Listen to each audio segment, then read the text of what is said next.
Start.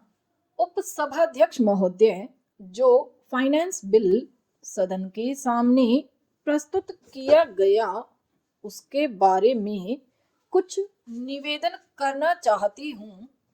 सबसे पहले मैं यह कहना चाहती हूँ कि हमारे शासन की जो टैक्स लगाने की नीति है उसका तो मैं विरोध करती ही हूँ, लेकिन यह निवेदन करना चाहती हूँ कि जो हमारे वित्त मंत्री जी जनता पर टैक्स लगाते हैं तो उन्हें यह देखना चाहिए कि जनता टैक्स देने की क्षमता रखती है या नहीं।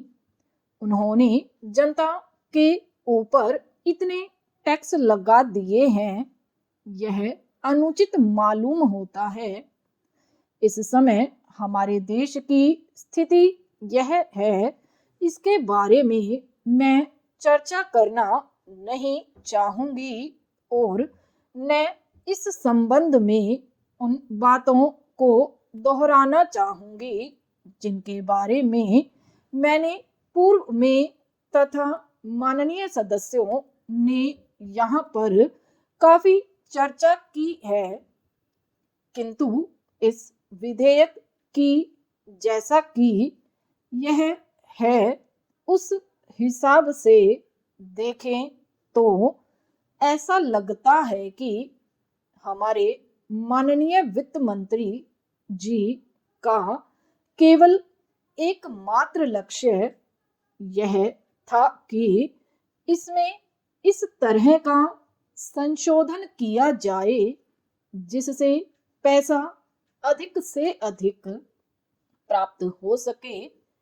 यह बात अवश्य है कि हमारे माननीय मंत्री जी ने इस बिल द्वारा यह कोशिश की है कि निर्यात करने वालों को ज्यादा प्रोत्साहन मिले, पैसा बचाने वालों को पैसा बचाने की दिशा में ज्यादा प्रोत्साहन मिले, लेकिन इसके साथ ही साथ उन्होंने अधिक मात्रा में टैक्स द्वारा पैसा प्राप्त करने का प्रयास किया है। मेरी समझ में यह बात नहीं आती है कि जनता इतना टैक्स वहन करने की समर्थता रखती है या नहीं, यह नहीं देखा गया। इस विभाग के बारे में एक बहुत विचित्र बात यह है कि हाल में यानी सन 1961 में इनकम टैक्स बिल पास किया गया जो 1 अप्रैल सन 1962 से लागू होने वाला था। इस विधान की अच्छी तरह से शुरुआत भी पूरी तरह से नहीं हो पाई कि उसमें अनेकों संशोधन करने पड़ गए हैं।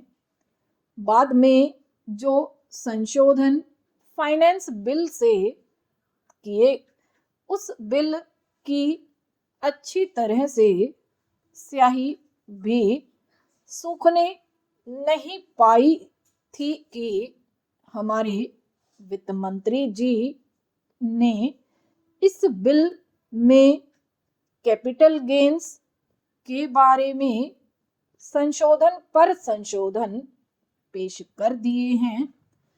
कैपिटल गेन्स के बारे में इस बिल में मुख्य परिवर्तन किया गया है।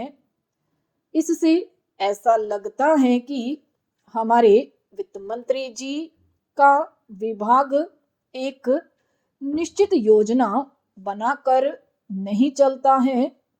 अतः यह जरूरी है कि अच्छी बातों के आने पर संशोधन किया जाना चाहिए। विराम।